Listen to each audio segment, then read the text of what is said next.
Hello everyone, and welcome to the first episode of my City Skylines 2 series, where I'll be building an entire region inspired by the Sinnoh region from Pokémon Generation 4 games. This project is a creative reimagining of Sinnoh using all the tools, assets, and mods available in City Skylines 2. It's not going to feature a lot of Pokemon content just yet, but if such mods or assets become available in the future, I'll definitely incorporate them more into the builds. And for those unfamiliar with the Sinnoh region, it's one of the most iconic settings in the Pokemon universe, known for its wonderful mountainous landscapes, unique towns and cities, and historic landmarks. In the Pokemon games, Sinnoh is loosely based on the real-world geography of Japan's northern island of Hokkaido, along with its nearby islands of Sakhalin and Kunashir. This blend of regions gives Sinnoh its distinctive character with a mixture of snowy mountains, rugged coastlines, and traditional yet modern atmosphere.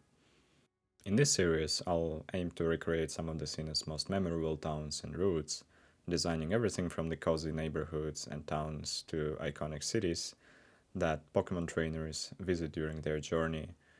I'll pay special attention to geographical features and layout references from both the games and sometimes the real-life Japanese Hokkaido, incorporating a bit of the Japanese aesthetic wherever it fits and the game assets allow it.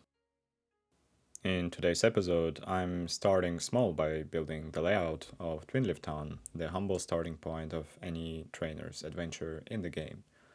This episode will focus on laying out the town's core road network and setting up a few blocks of residential buildings, as well as designing this main street with a bit of a commercial zone and including of a small residential area at the town's entrance. And before we dive into building this city, I just want to say if you enjoy this content, don't forget to leave a like, subscribe, and hit notification bell to stay updated on this project and future episodes. Your support will help this channel to grow, and it motivates me to keep creating a lot. A little bit about myself. I really like crafting cities, and I think it is my passion. And I love building fictional regions that blend realistic urban and rural environments together. One of the reasons I'm a huge fan of City Skylines 2 is that this incredible range of tools and realistic graphics basically allows me to fully bring my ideas to life. As of today, this is actually my second major project in City Skylines. My first was a fictional North American inspired city colonized by Danish people called Havensburg, which I designed with a mix of European and American urban planning elements. If you're curious, I've shared this on my Instagram a lot, so you can go and check it out yourself through the link in the description. As for this project, I'm building the Sinnoh region from Pokémon Generation 4 games, but I'm not going to follow any rule set, apart from trying to achieve some balance between creating a nicely working and looking region and some references to the Pokémon world. In order to start the project, I designed a custom map inspired by creative reimagining of Sinnoh that I found on Reddit. It includes all the main features like rivers, roads, the mountain ridge, mountain coronet, the Great Marsh, and more. I've even added some volcanic mountains and waterfalls to capture that Japanese geography vibe, along with a few dramatic bridges for scenic views. And if you want to explore or build your own version of Sinnoh, I've made a map available for download on Paradox Mods, and I'm going to drop the link into the description below, so feel free to subscribe to it and build your own version of Sinnoh. Now, let's get into today's focus, building Twinleaf Town. This little town is one of the smallest in the Sinnoh region, and it serves as a starting point for trainers in Pokemon games. There is not much going on in terms of activities or landmarks, but it's known for its cozy, rural atmosphere and blend of nature and basically small town charm. That's exactly the feel I want to capture here in this project. And Twinleaf Town is going to be quite small, which means I can afford to really focus on the details. I've designed a simple layout with a main road and a few arterials branching of it, and in the northern Japan, road layouts often follow the surrounding terrain, and on flatter surfaces they become more like geometric. So within this town, I've kept it straightforward while still considering how it would organically fit into the rural setting. I'm using custom built roads created with the road builder mode, which lets me fine tune the width and design of each street, which is essentially one of the best mods up to date on Paradox. For Twinleaf, I'm going for narrower roads without elevated pedestrian sidewalks, which is quite typical in rural areas. Once the road was in place, I began placing the first commercial and residential buildings. These buildings are all low-rise, not exceeding 2-3 stories, to maintain the small town rural aesthetic feel. I want Twinleaf to feel like the place where everyone knows everyone else, with a blend of small shops, cozy homes, and lots of green spaces. Before we get too deep into the build, I would like to share a few disclaimers on how I'm approaching this project, given some of the limitations we currently have in City Skylines 2. For instance, custom assets are still a bit tricky to import into the game right now. Until the game fully supports custom builds through their Paradox mod store, I'll be using what's available in the base game and currently on the mod platform. This means some of the buildings and landmarks might look different from what you would expect in the Pokémon games, but don't worry, whenever custom assets become available, I'll update cities and towns accordingly.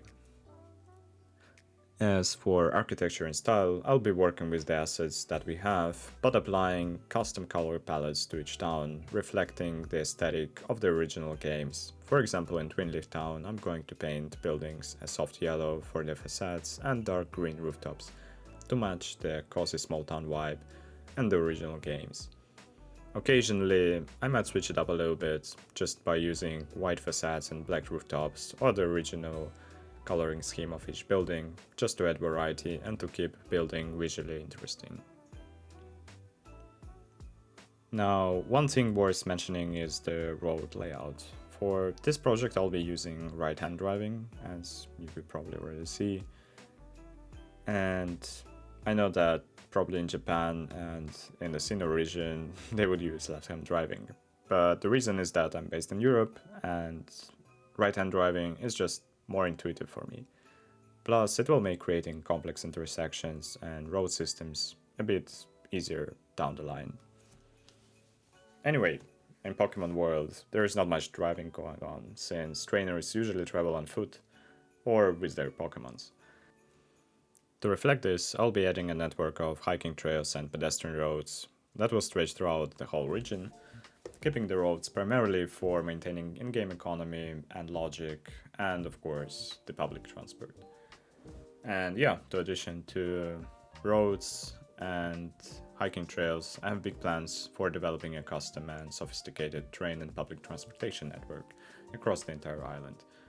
Although we won't see it in the early stages, this network will be quite critical for linking the different cities, towns, roads, and enhancing the efficiency of the region's economy, and making travel much more convenient for both people and trainers.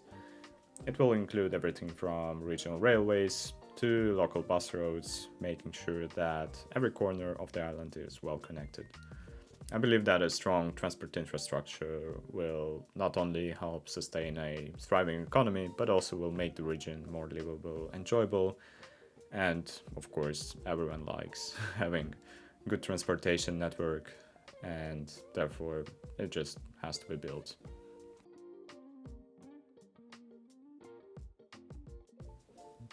And for now, of course, I'll be building with an infinite budget, as you could already see on the screen, because I want to focus on design and aesthetics without worrying a lot about the costs.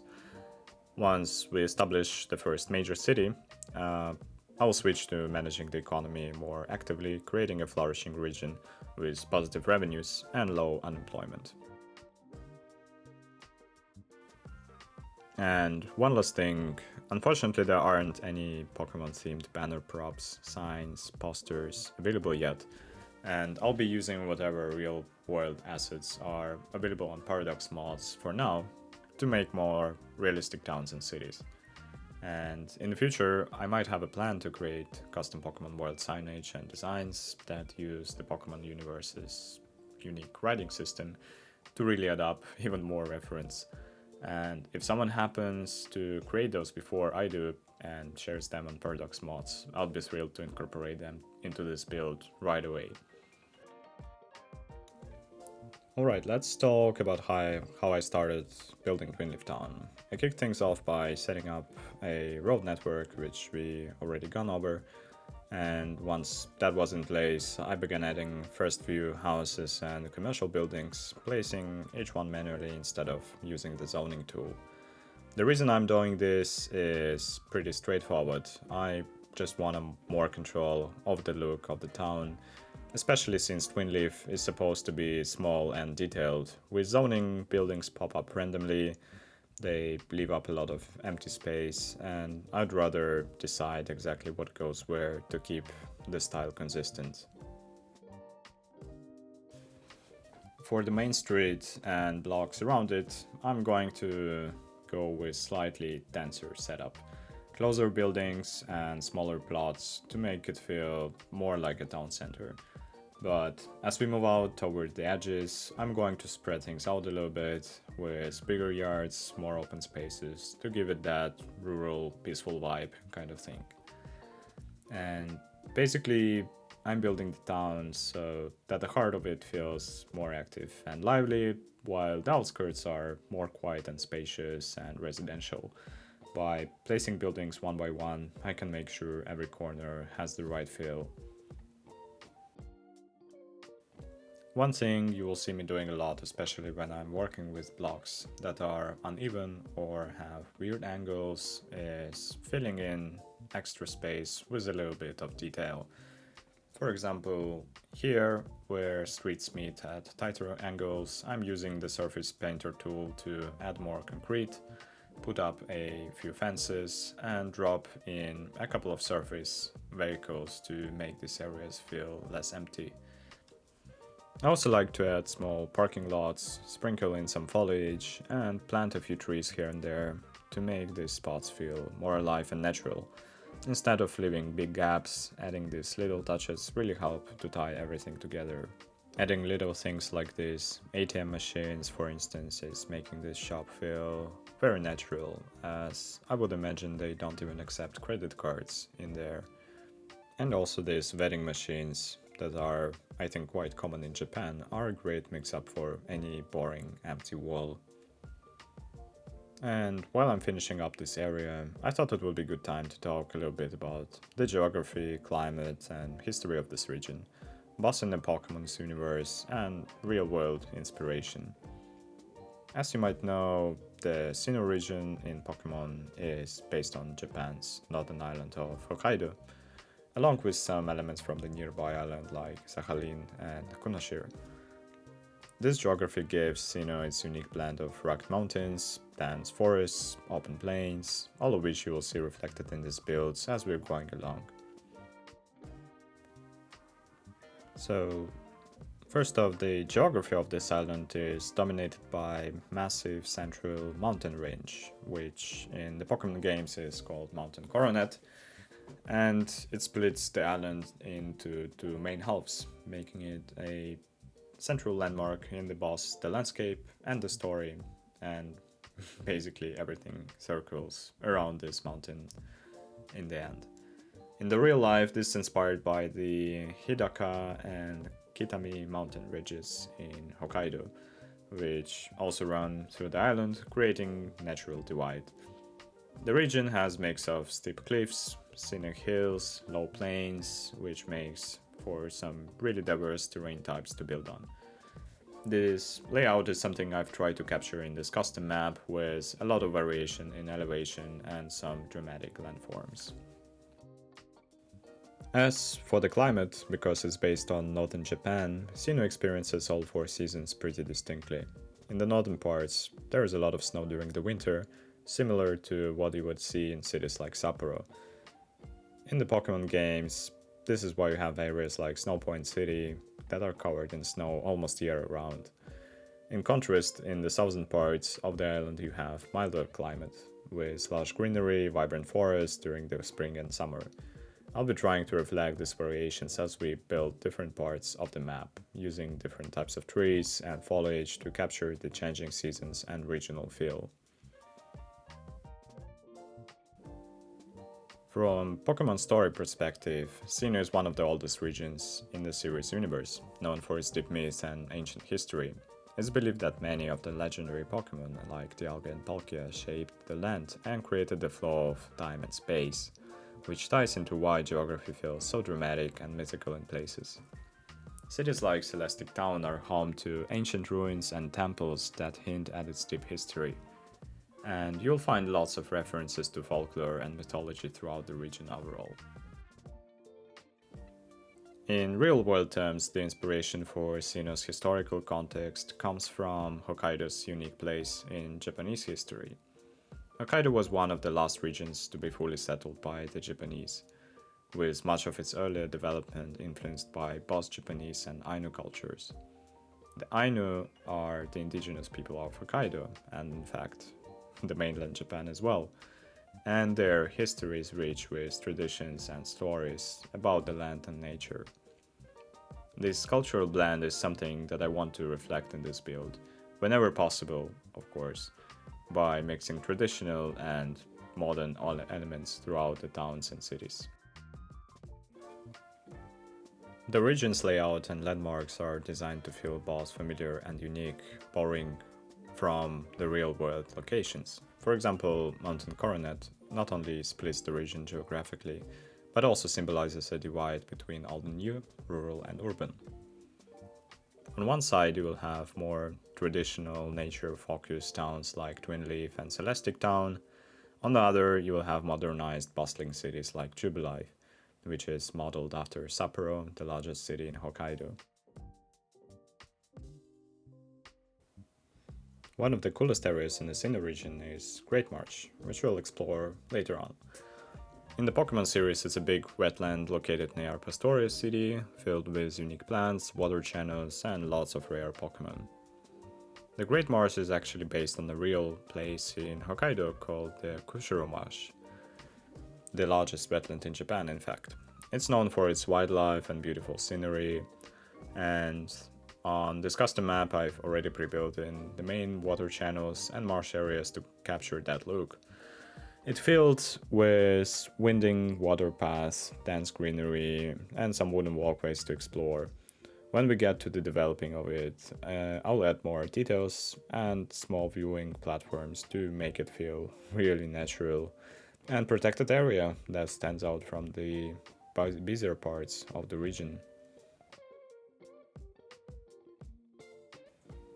As we move forward in building out the region, I'll be paying close attention to how each town or city reflects the balance between nature and development. From the tranquil lakes to the industrial zones, I want each part of the map to tell its story, just like the games do. Whether it's a quiet rural town tucked away in the mountains or a bustling urban hub, the goal is to make each area feel alive and true to both Pokemon universe and real-world counterpart. So that's a bit of the background about Sinnoh's geography, climate, history. I hope it helps to set the scene as we continue building out the region, and maybe it will give you some new appreciation for the details we'll be adding along the way.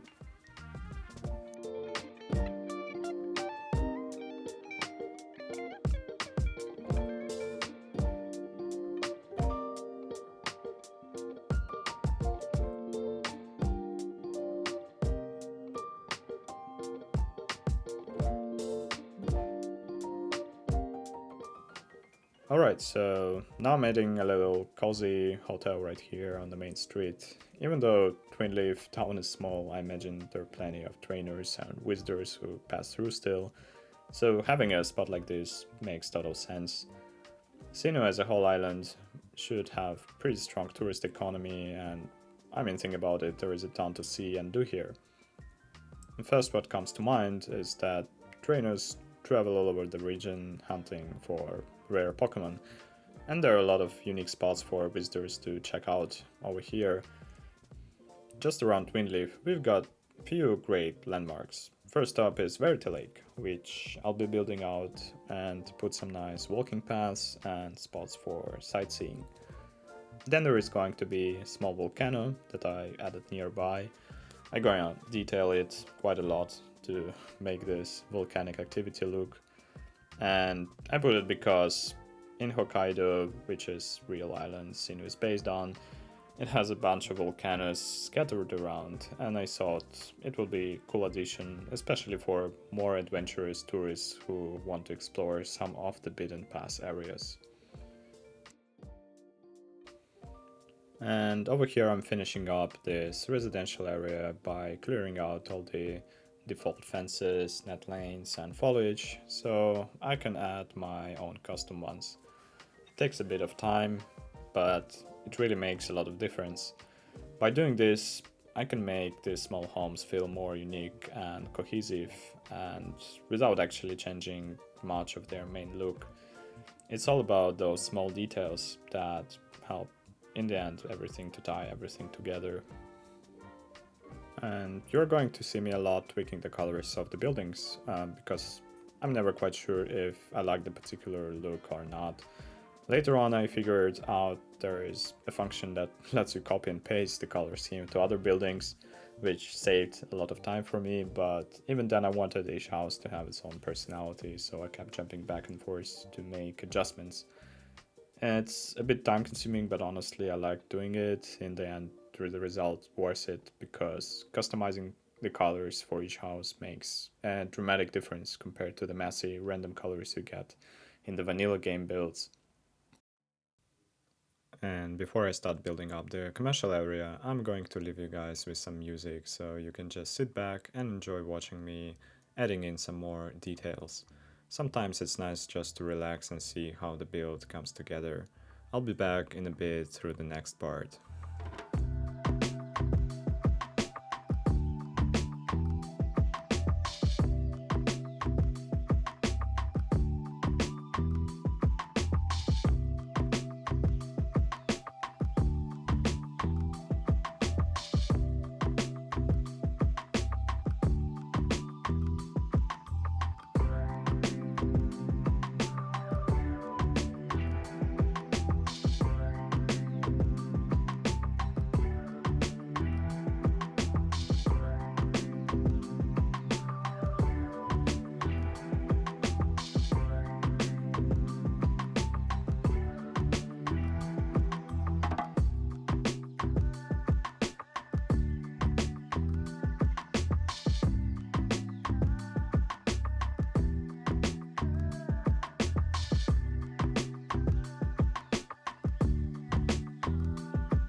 And so guys, now I'm starting to lay out this little commercial area to add some variety to the town and make it feel a little more like a special place.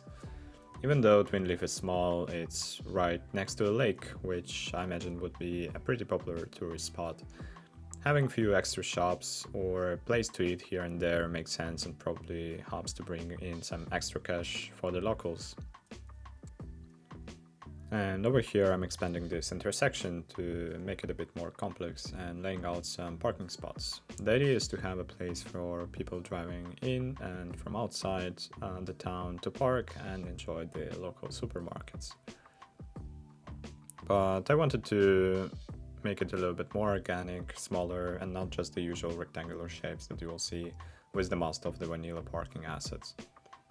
Typically, you'll see me doing a lot of custom parking throughout the build because I think parking should fit naturally into space, designed to handle the right amount of cars in the right spot. Except in America, of course, where parking lots would be everywhere and so huge that you might end up losing your car more than once. But here I want it to feel more like blended into the town instead of taking over the whole space.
So by branching this road out, I'm now moving on to sketching a simple road layout for the small industrial area. There won't be actually much industry going on here, but I wanted to blend a bit of a commercial and industrial feel into the rural landscape that is quite typical inside of the small towns, I think.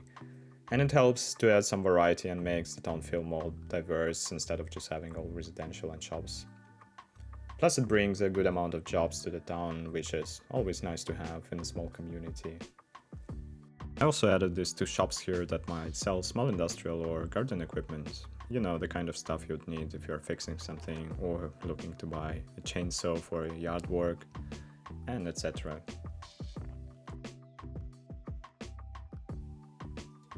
And while looking at some Japanese towns in the area, I noticed that even though these spots have a lot of pavement and concrete for building access and activity, they're usually blended with plenty of grass, bushes and trees here and there.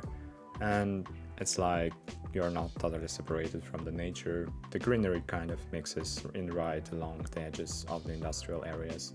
And that's something that I wanted to capture here too, so the town doesn't feel cut off from the landscape around it.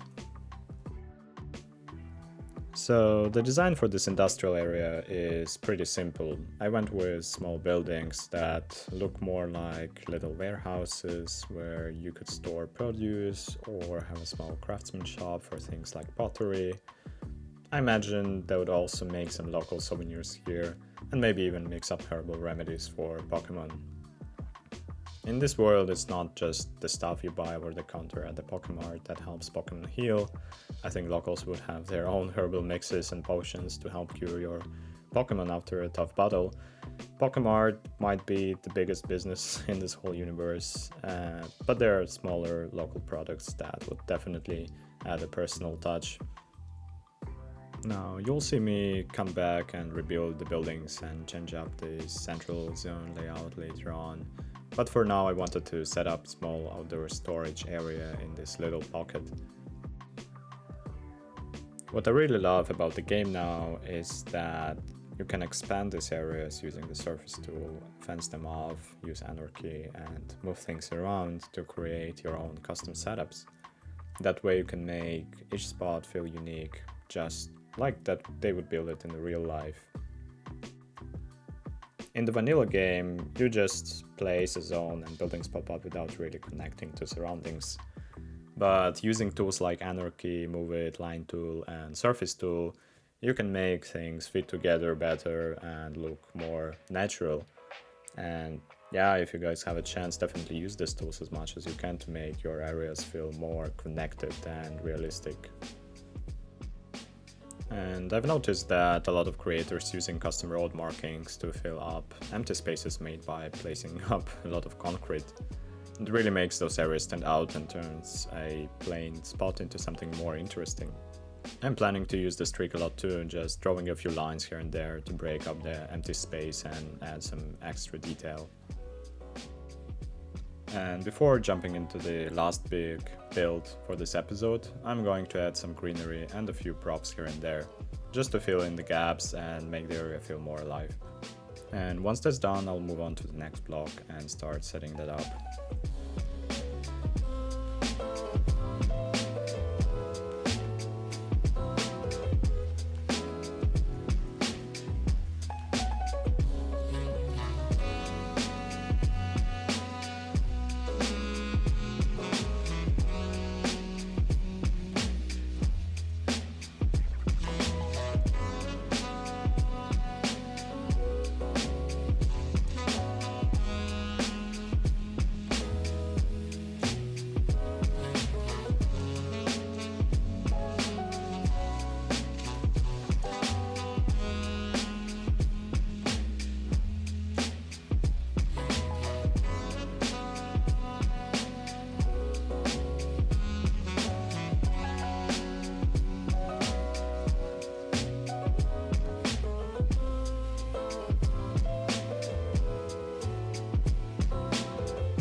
Now moving to the next part. In this block I decided to make a community spot that brings the whole town together. A place where people can hang out and spend time. And of course in the Pokemon universe, the one thing that everyone loves to do is come and watch their Pokemon battle. So I decided to set up a local battlefield over here. It will look a bit like a football field, placed right in the middle of the park, and I'll add a few fast food stands and small stage for performances, and of course an outdoor gym area. People need to train their bodies too in the world of Pokemon. You can't just rely on your Pokemon strengths, especially in a world that has organized crime groups running around, but we'll talk more about that in the next episodes. But yeah, I'm planning to place a lot of these battlefields all across the region because they are a core feature that really ties this build to the games and the anime universe, I feel. And in this world, people absolutely love battling and even build their entire careers around it. So having these fields in almost every town is going to give the region that authentic Pokemon feel and make each town look special in its own way.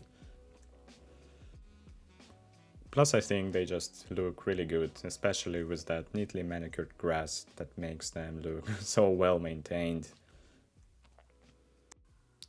And of course, if people are going to watch professional battlers here, we need to set up some seating for the locals. There is really cool prop asset in the game, a grandstand that I'm probably going to be using a lot across the region. I really liked how it fits into the space and matched the height of the buildings behind it. It makes the area feel really more like a proper venue for events. Now, all what's left is to add some more props, parking and greenery to the area to make it feel more like a park and to finish this off.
And now for the final part, I'm going to add some lost details and revamp this industrial area a bit after a few of the buildings have collapsed during the build. You will see me rebuilding some spots here and there, which I actually enjoy because it gives each space a second chance to look even better.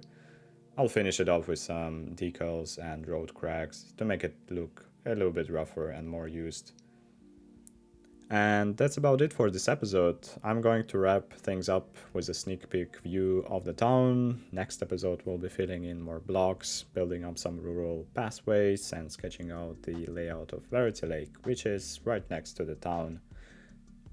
It is the second location players visit in the game right after starting out, so it's going to be a fun one to design, and I also include some nice cinematics of completed town in the next episode, so you'll be able to see the whole thing in its all glory. And if you guys enjoyed this video, don't forget to give it a like and subscribe to the channel. It really motivates me to keep going, and I'm also open to any comments or suggestions you have for improving the build. Thanks a lot for watching, and I'll see you in the next one.